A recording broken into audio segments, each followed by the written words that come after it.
Nous allons maintenant appeler Madame Eugénie Djeki Bagali, qui va nous parler du processus de pacification des rituels africains. Madame, vous avez passé plus de 25 ans, ça ne se voit pas, sur Africain numéro 1. Vous militez pour un authentique homme noir, ce qui n'est pas rien. Alors, maître mot chez vous, pacification, réconciliation, ancêtre. Et d'ailleurs, on va peut-être le rappeler, Madame est un coach mentaliste. Mesdames, Messieurs, Madame Eugénie Djeki Bagali.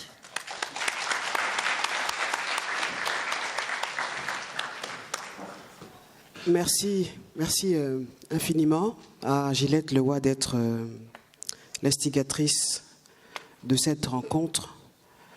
Je pense que c'est important de nous retrouver régulièrement pour faire le point de nos différentes avancées.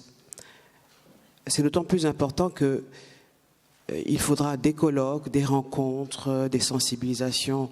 Il faudra prendre le temps de faire comprendre aux nôtres à quel point être dans son authenticité, c'est plus important que tout.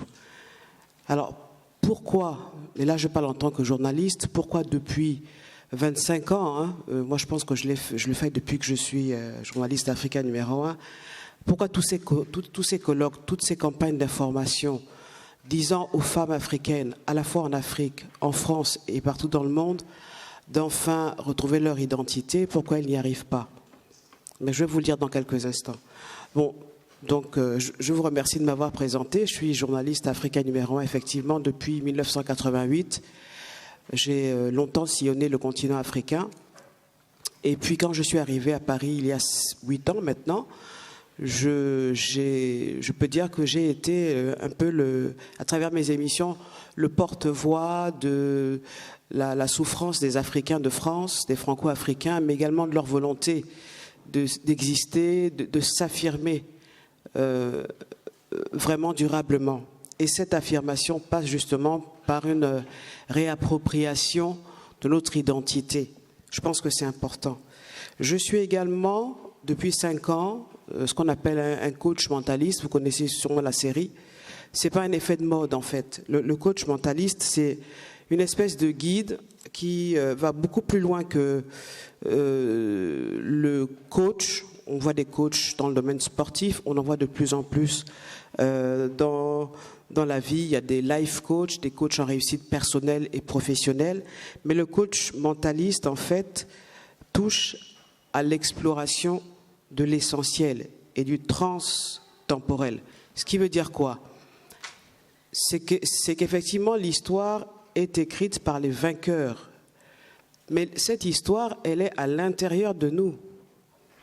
Elle n'est pas coupée de nous. En fait, dans nos gènes, dans la mémoire de notre corps, il y a cette trace justement de ce passé qu'on pense avoir oublié. Et il suffit simplement, à travers un ensemble de rituels ancestraux que moi j'ai modernisés, de pouvoir taper simplement à la porte de cet être qui est en nous, qui fait fi des effets de mode, des courants politiques, culturels, ethnocentriques, et qui vous font juste retrouver ce que vous êtes fondamentalement. Voilà, des êtres humains authentiques.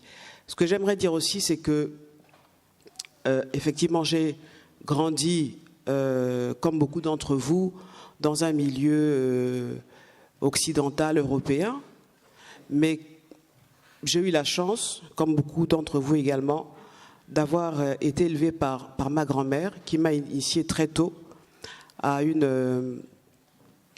un rite initiatique féminin. Il y en a beaucoup en Afrique. Je viens du Gabon. Et ce rite s'appelle le Ndjembe. Ce qui a fait que, même quand j'ai évolué dans le courant, on va dire, moderne, cet aspect de moi, donc le fait d'être initié, je ne l'ai jamais perdu en fait. Il a toujours été à l'intérieur de moi. Et puis au fur et à mesure, il a fait surface. Et c'est pour ça qu'aujourd'hui, donc je peux me permettre de dire que je suis une coach mentaliste, mais afro-centrée. Alors le mentaliste, c'est celui qui vous accompagne dans votre transformation vers la meilleure version de vous-même. Car chaque individu a en lui les ressources pour garantir ce retour à un état normal. Car finalement, toute la question est là. Comment je me définis aux yeux du monde, comment je me définis par rapport à moi-même, par rapport à mon histoire, ma culture et mon environnement. Comment être plutôt que paraître? Je pense que c'est là la question. Comment remplacer cette pâle copie de nous-mêmes, cette illusion, pour la transformer en la meilleure version de nous-mêmes? Est-ce que nous devons continuer à ressembler à des icônes? C'est vrai qu'elles sont belles, ces icônes, comme Beyoncé, Rihanna et autres créatures du show business.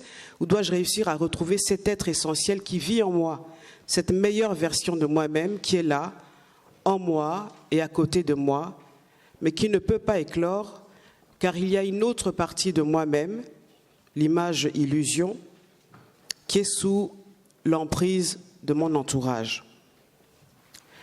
C'est vrai que c'est beaucoup plus compliqué qu'il n'y paraît. C'est pas après un colloque que les femmes, nous femmes qui portons des perruques, des tissages depuis de longues années, on va décider enfin de faire une espèce de coming out. C'est pas possible. Pourquoi?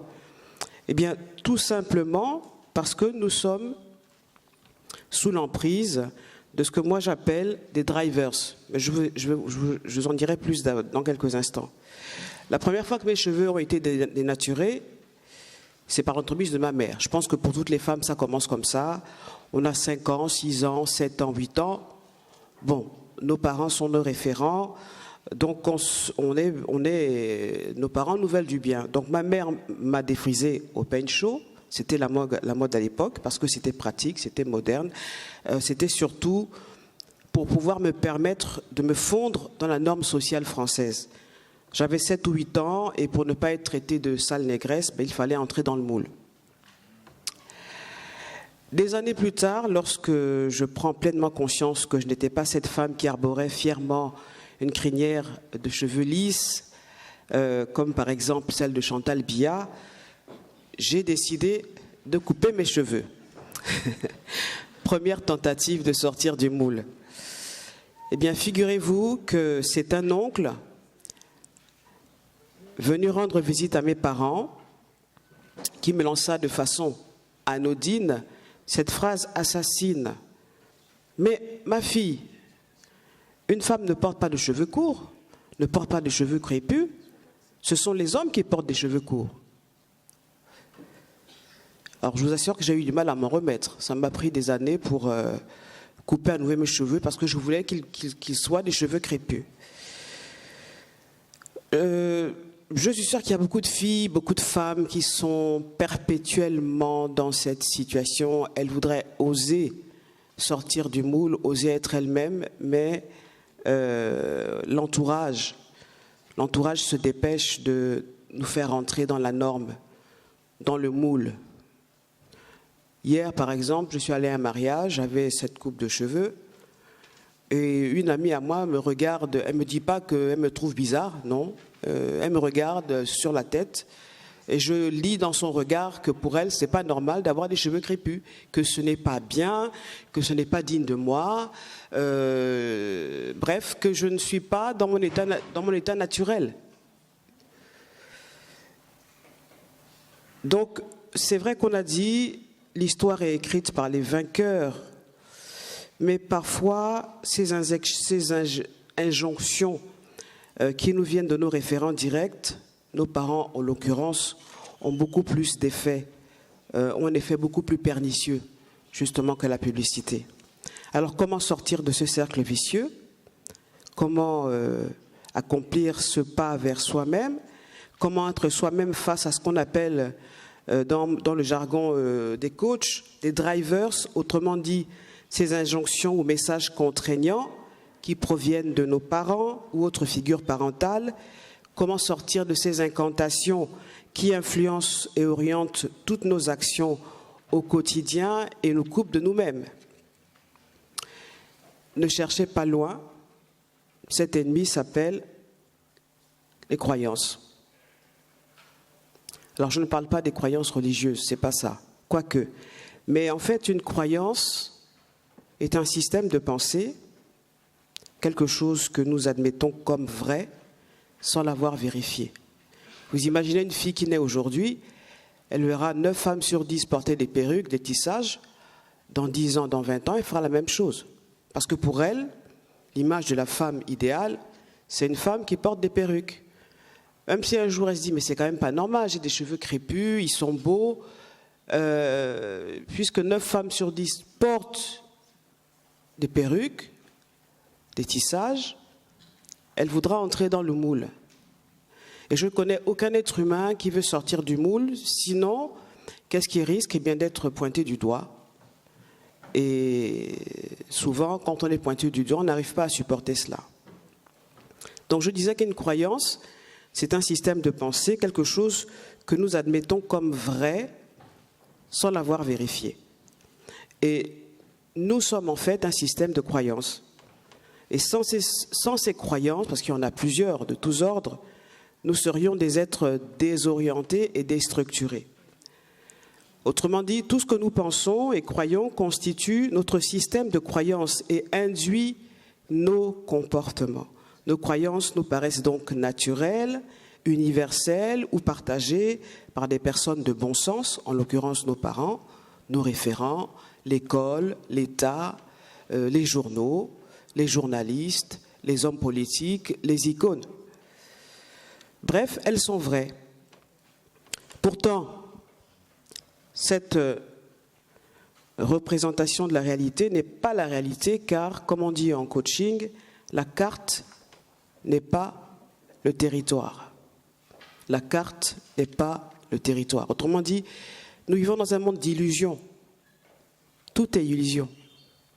Quelles que soient nos croyances, nous passons notre vie à trouver des preuves de leur justesse. Et c'est ça la particularité de la croyance. La particularité du bien fondé de la croyance. On arrive même à transformer la réalité pour que nos interprétations soient conformes à nos convictions. C'est ce qu'on appelle la distorsion. Et cette distorsion neutralise tout processus de questionnement ou l'éventualité d'un autre regard, donc d'un changement de comportement. Je me suis fait huer il y a 2 ans en disant à des femmes à l'occasion d'une cérémonie, une fête, elles étaient toutes belles, hein. C'est vrai que ça fait beau d'être comme Beyoncé ou d'être comme une Rihanna, ça fait rêver. Et je leur ai dit, vous savez, on est très belle comme ça, mais je pense qu'on est encore plus belle quand on enlève nos cheveux. Je me suis fait huer.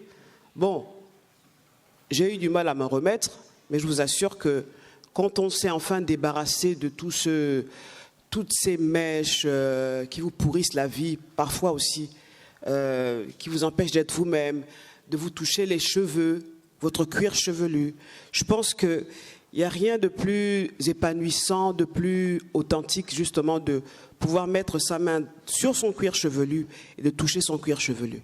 Je pense que c'est vraiment fondamental. Heureusement, donc, il n'y a pas que des croyances limitantes. Évidemment, il y a des croyances qu'on appelle des croyances ressources qui nous donnent une vision, une énergie et qui renforcent notre estime de soi. Le professeur Covey Gomez parlait de cela, notre estime de soi, et nous permettent de ne pas subir les messages contraignants de nos parents, de la société, de notre entourage. Alors, pour sortir d'un comportement destructeur lié à une croyance, il faut découvrir les croyances cachées à travers l'exploration des comportements. Et il faut se poser des questions importantes. Dans l'exploration des comportements, c'est qu'est-ce qui nous empêche d'être nous-mêmes?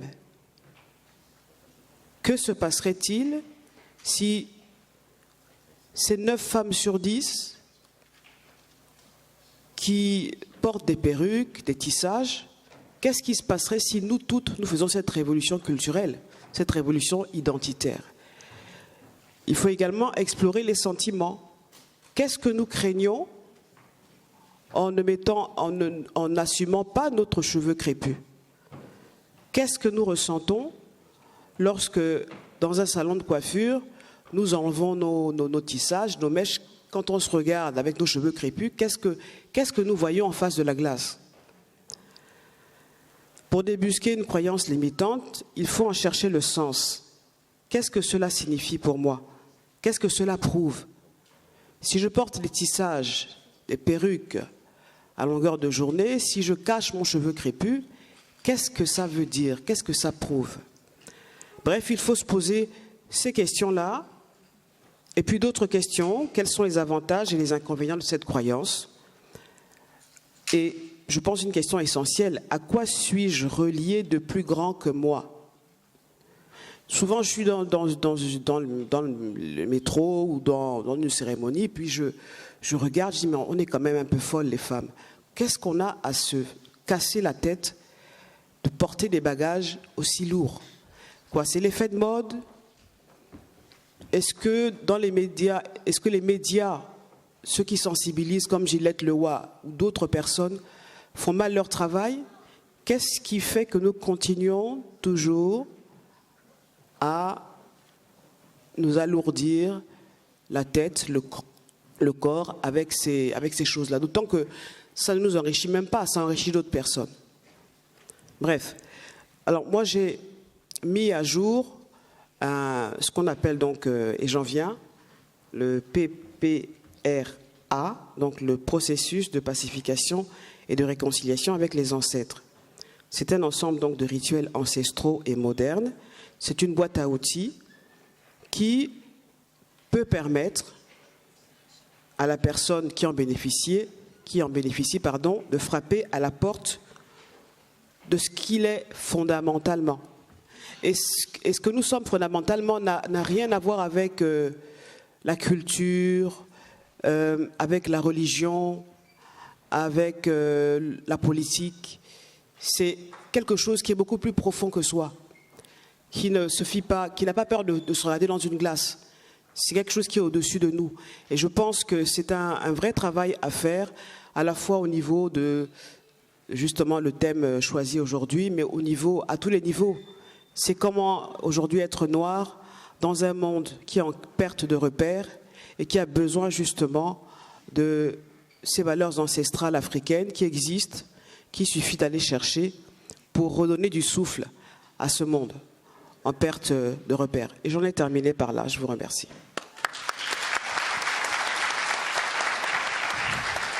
Merci Madame Eugénie Djeki Bagali. Vous venez en fait de nous expliquer comment être plutôt que paraître. Vous venez aussi de nous dire comment rester dans l'axe, comment être en harmonie. En fait, en gros, vous nous proposez un alignement stratégique. D'ailleurs, quand vous parliez, je pensais à une dame que j'ai rencontrée dernièrement sur un plateau de télévision qui m'a dit ceci: mon afro n'est pas équilibré. Alors ça m'a marqué, hein. Mon afro n'est pas équilibré. Alors, vous nous avez parlé des prénotions, vous nous avez parlé de la complexité de l'être et surtout, vous nous avez appris à ne pas trop simplifier la réalité. Merci, madame.